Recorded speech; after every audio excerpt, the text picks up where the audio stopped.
फिर वन जंगल में नदी के किनारे टूनी चिड़िया अपनी बेटी के साथ टूटे फूटे घोंसले में रहती थी। आसमान में बादल छाए हुए थे।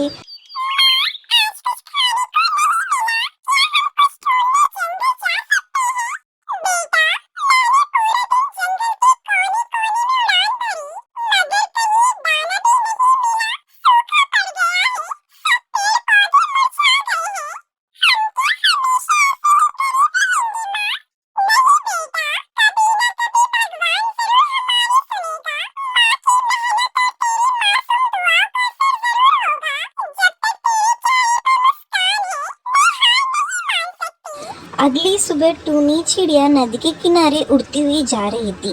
तभी उसकी नजर एक चमकती हुई चीज पर पड़ती है।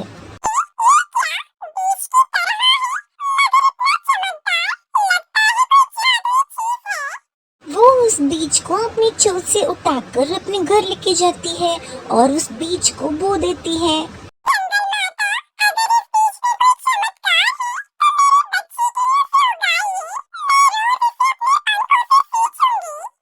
3 दिन बाद अचानक से उस बीज में से एक भयानक पौधा उगता है और वो अचानक से एक हीरे का घर बन जाता है, जो वो बहुत ही ज्यादा चमक रहा था और सारी कोने कोने में चमक थी उसमें।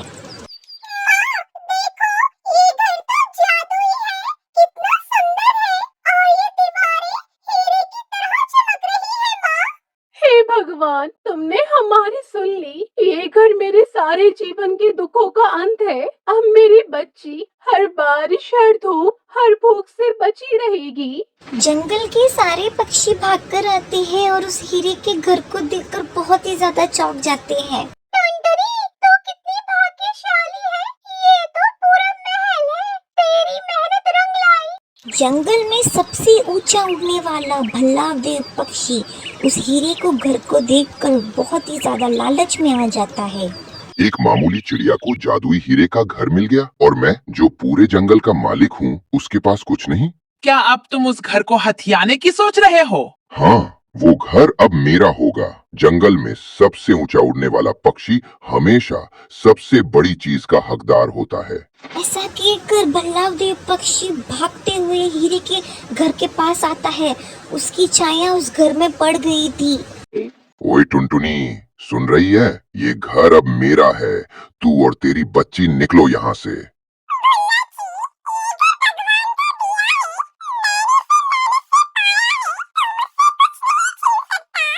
तेरी हिम्मत की दाद दूं या तेरी बेवकूफी की? मैं इस जंगल का राजा हूँ। एक झपट्टा मारूंगा और तेरा सब कुछ खत्म हो जाएगा। मैं डरी नहीं, मेरी बच्ची की कसम है। मैं तुझसे लड़ी भी तो अकेली नहीं रहूंगी। जंगल मेरी गवाही देगा।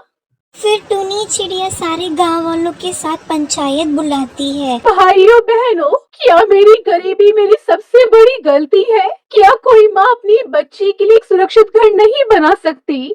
जब हमारे घर गीले होते हैं तो हमें छत चाहिए, लेकिन जब हमारी आत्मा भीगती है तो हमें इंसाफ चाहिए। बुल्ला को तो अपनी ताकत पर घमंड है, मगर जंगल में अब डर नहीं, न्याय चलेगा। भुल्ला, अगर तूने जबरदस्ती की तो तुझे जंगल छोड़ना पड़ेगा। मुझे क्या डर, देखता हूँ कौन रोकता है मुझे। रात के समय भल्लादेव उस हीरे के घर के पास जाता है। जैसे ही उसे वो छूता है तभी अचानक से एक रोशनी आती है, जो जोर से धड़ाम करके भल्लादेव को गिरा देती है और उस रोशनी के अंदर से एक सुंदर सी परी बाहर निकलती है। तू सच्ची माँ है। यही घर तुझे इसलिए मिला है। जो इसे छीनने की कोशिश करेगा वो खुद मिट जाएगा।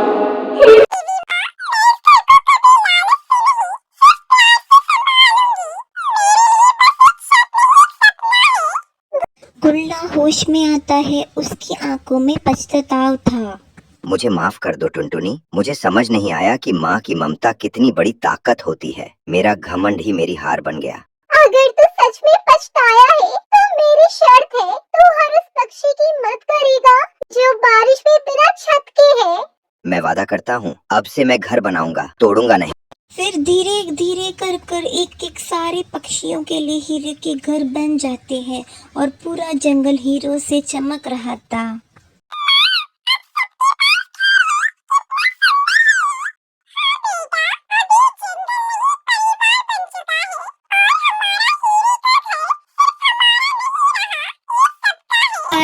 मोरी टुन्नी चिड़िया री स्टोरी केड़ी लगी। अगर थोने मोरी टुन्नी चिड़िया री स्टोरी अच्छी लगी तो प्लीज इन वीडियो ने लाइक करजो, शेयर करजो, कमेंट करें जरूर बताइजो। धन्यवाद। रानू चिड़िया और गोवी कवि एक इंसानी बस्ती में रहते थे। वहाँ पर किसान का बच्चा चॉकलेट खा रहा था। तभी गौरी यह कहती है कि चिड़िया, ये इंसान का बच्चा क्या खा रहा है? देखो, सारा मुंह कैसे सना हुआ है। रानू चिड़िया एक पढ़ी लिखी चिड़िया थी। वह चॉकलेट को पढ़ लेती है। गौरी, ये बच्चा चॉकलेट खा रहा है। ये बहुत मुलायम होती है और मीठी भी। रानो, मुझे भी चॉकलेट खानी है। आप देखते रहना, कोई आ ना जाए, तब तक मैं बच्चे से चॉकलेट छीन कर लाती हूँ। गौरी बहन, बच्चे से चीजें छीनना गलत बात है। रानो ने इतना बोला ही था, गौरी कभी बिना सुने ही बच्चे की तरफ उड़ जाती है और उड़ते हुए झट से चॉकलेट छीन लेती है। बच्चा रोना शुरू करता है। किसान की पत्नी लाठी लेकर बाहर आती है। गौरी बहन भागे, आप तो मरवा ही देंगी। किसान की पत्नी के हाथ में लाठी है। वो दोनों झट से भाग जाती हैं। गौरी कवि तो एक ही सेकंड में सारी चॉकलेट खा जाती है। वो वाह वाह, कितनी स्वाद थी ये चॉकलेट। काश मैं रोज रोज खा पाती। आपकी ये आदत बिल्कुल अच्छी नहीं है। अब से मेरे साथ कभी न आया करो। चिड़िया, गुस्सा छोड़े, अब चले। हमें घर बनाने के लिए तिनके भी ढूंढने हैं। ऐसे वो दोनों आगे बढ़ जाती हैं और गर्मी में कुछ तिनके इकट्ठा करके पेड़ की डाल पर आराम करती हैं। काश ये घर बनाने का काम होता ही नहीं तो कितना अच्छा होता। गौरी, जीवन जीने के लिए काम तो करना ही पड़ता है, क्योंकि कामों के बिना हमारा जीवन अधूरा है। हम खाली बैठे क्या करेंगे? हाँ चिड़िया, बस ये घर बनाने का काम ही न होता। मुझे नफरत है इससे, और सब तो मैं अच्छे से कर लेती हूँ। वो दोनों ऐसे बातें कर रही थी। तभी वहाँ से एक परी का गुजरना होता है। वो उन दोनों की इस तरह की बातें सुनकर रुक जाती है। लगता है किसी गंभीर समस्या को लेकर आप दोनों बहुत चिंतित हैं। हाँ परी, देखो ना, हमें कितनी मेहनत करके घर बनाना पड़ता है। सारी सारी दोपहर सर से गुजर जाती है। समस्या तो गंभीर है। लो, मैं आप दोनों को एक एक जादुई बीज देती हूँ। इसे तुम जहाँ भी दबाओगी वहाँ आपका नया घर बन जाएगा। परी जी, किसका घर बनेगा? मिट्टी का या तिनकों का? चिड़िया, ये जादुई बीज है जो आप बोलकर दाबोगी, ये उसी का घर बनेगा। अब मैं चलती हूँ, मुझे देर हो रही है। परी जी, आपका बहुत बहुत धन्यवाद। अब हम भी चलते हैं। ऐसे वो दोनों अपने रास्ते पर और परी अपने रास्ते पर मुड़ जाती है। वो दोनों अपने अपने घर आ जाती हैं। मम्मा, आज आप घर बनाने के लिए तिनके नहीं लाई? बच्चों, मेरे साथ जमीन पर चलो, मैं आपको सब दिखाती हूँ। फिर मम्मा चिड़िया वो बीज मिट्टी में दबा देती है और सोचती है, गर्मियों के लिए मिट्टी का घर ही ठीक रहेगा, क्योंकि मिट्टी का घर ठंडा होता है। ये जादुई बीज मेरे लिए एक मिट्टी का घर बना दो। चिड़िया के इतना बोलते ही वहाँ पर प्यारा सा मिट्टी का घर बन जाता है। चिड़िया अपने बच्चों के साथ मिट्टी के घर में चली जाती है और खुशी खुशी रहना शुरू करती है। कालू, ये जादुई बीज है, मैं जो भी बोलूँगी उसी का घर बन जाएगा। बकवास बंद करो, ये तुम्हारे तिनके ना लाने के बहाने हैं। मैं थोड़ी देर सो रहा हूँ, फिर और तिनके लेने जाऊंगा। मुझे परेशान न करना। ऐसे बोलकर कालू कौवा सो जाता है। गौरी तो कंफ्यूज हो रही थी, आखिर किसका घर बनवाए। तभी उसका ध्यान बच्चे की चॉकलेट पर जाता है। वो सोचती है, हाँ, मैं चॉकलेट का घर बनवा लेती हूँ, फिर जब भी मन करेगा खूब चॉकलेट खा सकती हूँ। हे जादुई बीज, मेरे लिए एक चॉकलेट का घर बना दो, वो भी बहुत बड़ा। गौरी के इतना बोलते ही वहाँ पर चॉकलेट का विशाल घर बन जाता है। वो तो खुशी के मारे पागल हुए जा रही थी। वो कभी चॉकलेट खाती तो शोर मचाती। उसका ये शोर शराबा सुनकर कालू कौवे की नींद भी खुल जाती है। वो जाग जाता है। ये मेरा चॉकलेट का घर बन गया। अब जी भर के चॉकलेट खाऊंगी। गौरी, ये कैसे हुआ? मैं कोई सपना तो नहीं देख रहा? तुम देखते रहो सपना, मैं तो चली चॉकलेट खाने। फिर गौरी कभी चॉकलेट खाना शुरू करती है। कालू कौवा तो अभी भी हैरानी में था। तभी उनके पास चिड़िया आती है। वो तो चॉकलेट का घर देखकर चौंक जाती है।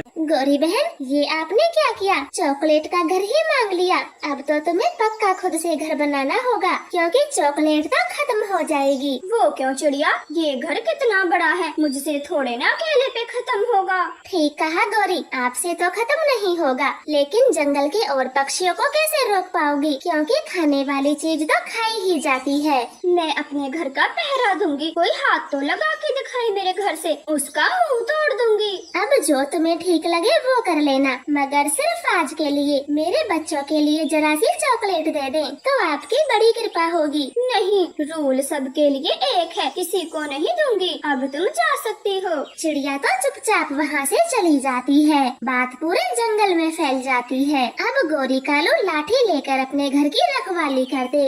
वो तो कुछ ही दिनों में बहुत थक जाते हैं और कई रात तो बिना सोए गुजारते हैं। दोस्तों, ये कभी ना जाने कब सोएंगे और हमें चॉकलेट खाने को मिले।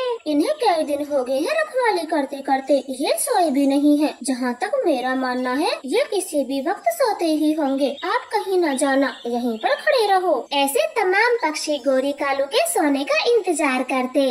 अब कौवे को नींद भी आने लगी थी। गोरी, अब मुझसे और नहीं होगा, मैं चला सोने। हाँ कालू, अब तो मुझसे भी नहीं जागा जाता, लेकिन मेरे चॉकलेट के घर का क्या होगा? गोरी, एक काम करते हैं, एक एक नींद ले लेते हैं, फिर जाग जाएंगे। ऐसे सलाह करके वो दोनों सो जाते हैं। वहाँ छुपे सब पक्षी उनके घर पर टूट पड़ते हैं और जी भर के चॉकलेट खाते हैं। अपने अपने घरों को भी ले जाते हैं। लगातार 2 दिन बाद कौवों की नींद खुलती है, लेकिन तब तक उनका घर पूरा खत्म हो चुका था। हाय, मैं मर गई। हमारा चॉकलेट का घर कहाँ गया? लगता है हमारा घर खत्म हो गया। देख लो, अपनी बेवकूफी का नतीजा देख लो। अगर मिट्टी या लकड़ी का घर मांगती तो हम भी गर्मी में ऐसे बाहर ना होते। कालू, मुझसे गलती हो गई, अब क्या करें? करना क्या है, चलो अब तिनके इकट्ठा करते हैं और गर्मी से बचने के लिए तिनकों का घर बनाते हैं। ऐसे वो दोनों गर्मी में फिर से तिनके जमा करते हैं। चिड़िया तो सुकून से अपने मिट्टी के घर में गर्मियाँ गुजारती है और कौवे तो सारी दोपहरी भर तिनके जमा करते हैं और अपना घर बनाते हैं। गाइस, अगर आपको हमारा वीडियो अच्छा लगा तो प्लीज इस वीडियो को लाइक, कमेंट, शेयर जरूर करना। धन्यवाद। सुंदर से सुंदर वन जंगल में टूनी चिड़िया अपने दोस्तों के साथ रहती थी। वो बहुत ही प्यारी थी और सबके साथ अच्छे से मिलजुल के रहती थी। उसके सारे दोस्त टूनी चिड़िया को बहुत सपोर्ट करते थे और बहुत अच्छे लगते थे। एक दिन टुनटुनी चिड़िया अपने छोटे से घर में बैठी थी, जो उसने खुद अपने नन्हे नन्हे पैरों से बनाया था। ये घर जंगल के छोटे से कोने में था, जहाँ पेड़ पौधे घने थे और हरियाली से भरी हुई थी। टुनटुनी चिड़िया का घर छोटे तिनके और पत्तियों से बना हुआ था। वो घर में आराम से बैठकर अपनी दोस्त मीठी चिड़िया के साथ गाने गाती थी।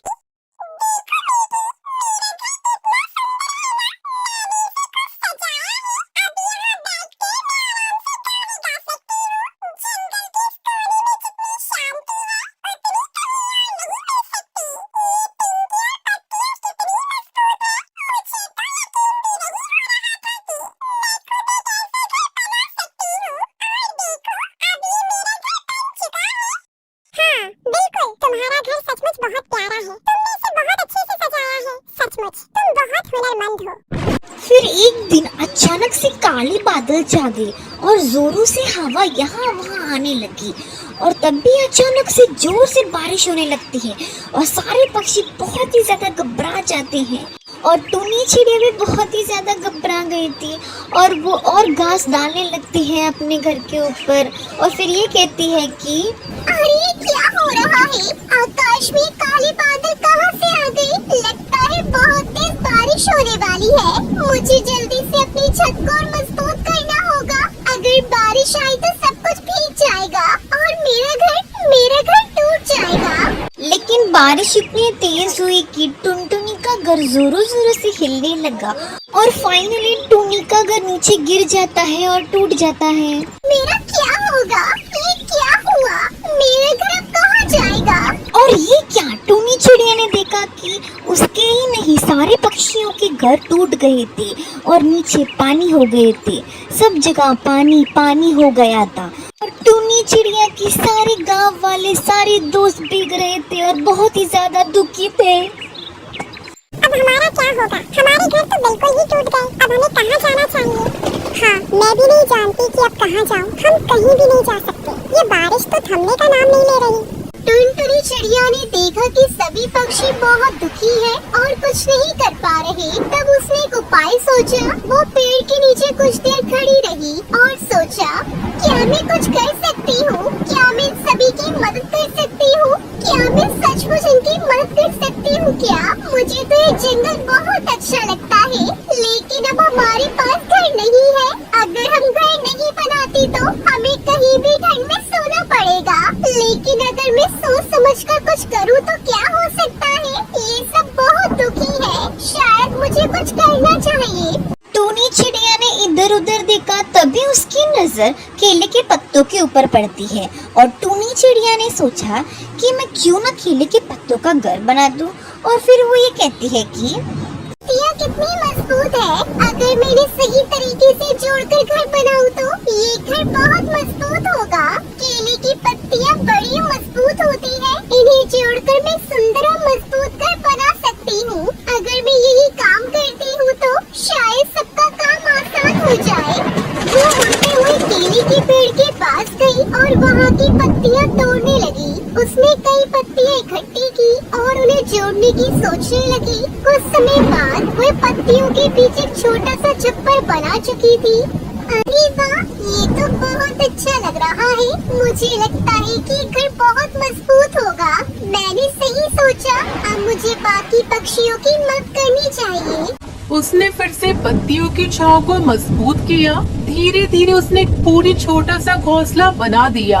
ये घर बहुत सुंदर और आरामदायक था। टुनटुनी ने देखा उसकी मेहनत रंग लाई थी और उसका घर अब पूरी तरह तैयार हो चुका था। जब बाकी पक्षियों ने टुनटुनी चिड़िया का घर देखा तो वो चौंक गए। ये घर बहुत मजबूत और सुरक्षित था। सभी पक्षियों ने टुनटुनी के पास आकर देखा। तुम्हारा घर तो बहुत शानदार है। तुमने ये कैसे बनाया? ये तो बहुत अच्छा है। हम भी तुम्हारी तरह घर बनाना चाहते हैं। हम अब कहाँ से शुरुआत करें? टुनटुनी मुस्कुराते हुए बोली, तुम लोग बिल्कुल चिंता मत करो, मैं तुम्हें सब बताऊंगी। मैंने केले की पत्तियों से घर बनाया है। ये पत्तियाँ बहुत मजबूत होती है। सबसे पहले हमें पत्तियाँ तोड़नी होगी, फिर इन्हें एक दूसरे के साथ जोड़कर इन्हें मजबूत करना होगा।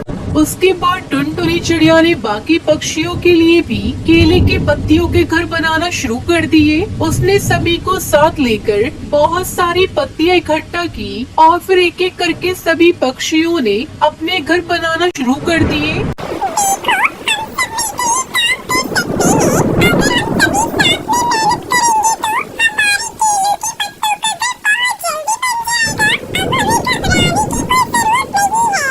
कुछ ही घंटों में सारे पक्षियों के पास सुंदर, मजबूत और सुरक्षित घर बन गए थे।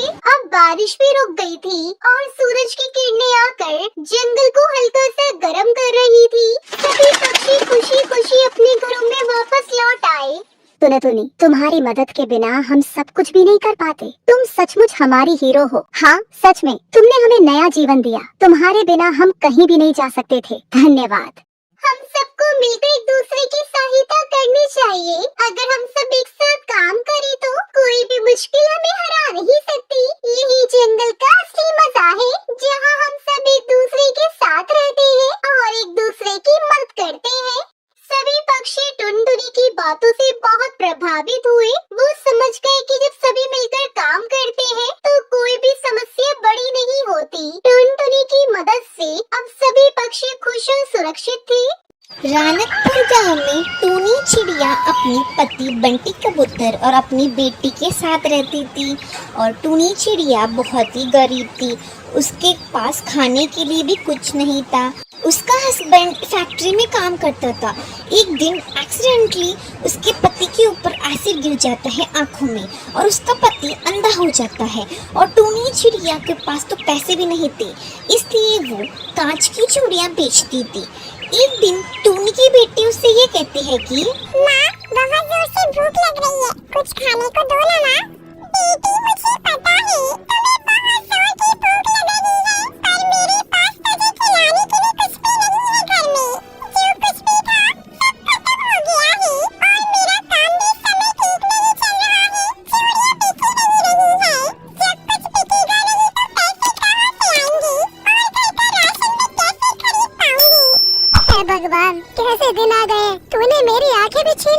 पहले मैं जैसा भी था कम से कम कुछ कमा कर तो ले आता था, जिससे मेरी बच्ची का पेट भर जाता था। पर तूने मेरी आंखें भी छीन ली। अब मैं अपनी बच्ची और पत्नी के लिए कुछ भी नहीं कर पा रहा हूँ भगवान। इससे ज्यादा मैंने खुद को कभी असहाय महसूस नहीं किया।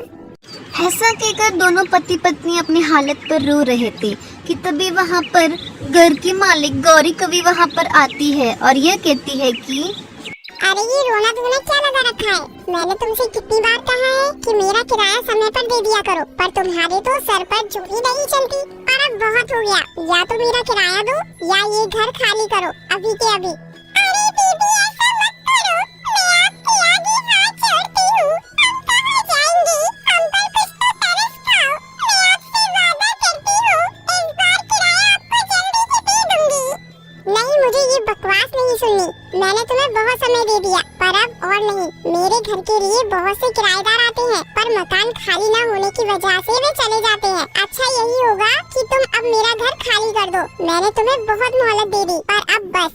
पर बहन, इतनी रात जाएंगे तो जाएंगे कहाँ? आप भी तो सोचो बहन, प्लीज हमारे साथ ऐसा मत करो, हम पर रहम खाओ। नहीं, मेरे घर को अभी के अभी खाली करो और यहाँ से निकल जाओ और यहाँ दोबारा नजर मत आना। ऐसा कहकर गौरी कवि हम तीनों को बाहर निकाल देती है और तीनों उड़ते हुए कहीं पर चले जाते हैं और वहाँ पर एक डाली के ऊपर बैठकर अपनी किस्मत तो कोसते कोसते रोने लगते हैं। रात बाहर रहने के कारण उसकी बेटी बीमार पड़ जाती है और फिर अगली सुबह अरे इसे तो बहुत तेज बुखार आया हुआ है। रात भर हवा में रहने से इसको ठंड लग गई होगी। पर करे भी तो क्या, बिना घर के यही होगा हमारे साथ। अब हमें इस चीज की आदत डालनी होगी। नहीं, मैं ये नहीं होने दूंगी। मैं अभी किसी न किसी घर का इंतजाम करूंगी। फिर ऐसा कहकर टूनी चिड़िया वहाँ से चली जाती है। तभी टूनी की नजर मिट्टी पे पड़ती है और वो ये कहती है कि क्यों ना मैं एक मिट्टी का घर बनाऊं? हाँ, क्योंकि गर्मी भी बहुत हो रही है। मिट्टी के घर में सुकून भी बहुत रहेगा और हमारे सर पर कम से कम एक छत तो हो जाएगी।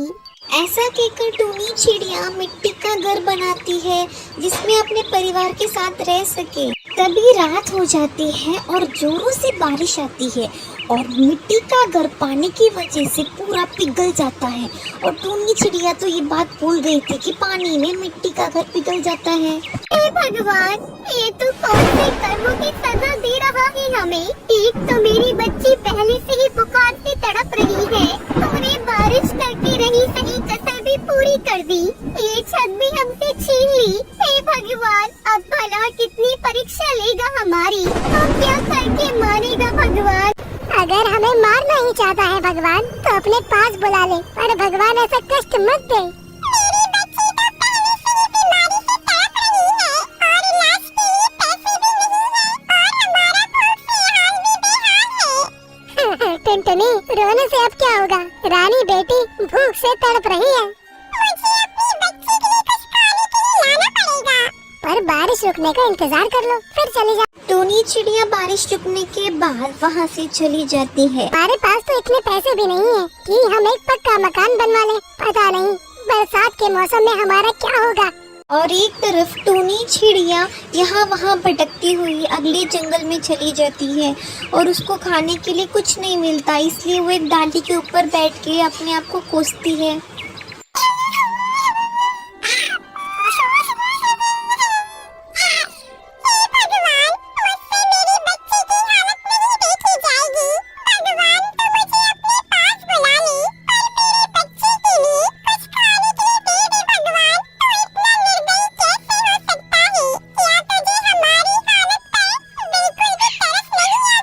ऐसे कहकर टूनी चिड़िया रोने लगती है। तभी वहाँ पर पेड़ के ऊपर एक परी टूनी चिड़िया की सारी बातें सुनती है और उसके ऊपर तरस खाकर उसके सामने आती है और टूनी से ये कहती है कि टुनटुनी चिड़िया, मैंने तुम्हारी सारी बातें सुन ली हैं। तुम इतने दुखों से अकेली लड़ रही हो। सच में तुम एक सच्ची माँ हो। टुनटुनी, डरो मत, मैं एक भली परी हूँ। मैं यहाँ से जा रही थी कि तुम्हारी रोने की आवाज सुनते हुए मैं तुम्हारे पास आ गई और मैंने तुम्हारी सारी बातें सुन ली। पर तुम अब निश्चिंत हो जाओ टुनटुनी चिड़िया, अब तुम्हें कोई भी कष्ट नहीं होगा। अब मैं तुम्हारे साथ हूँ ना, तुम्हें कुछ भी नहीं होने दूंगी और जितने भी दुख तुमने सहे हैं और कष्ट झेले हैं उनको खत्म कर दूंगी। सच में परी, आप मेरी मदद करेंगी?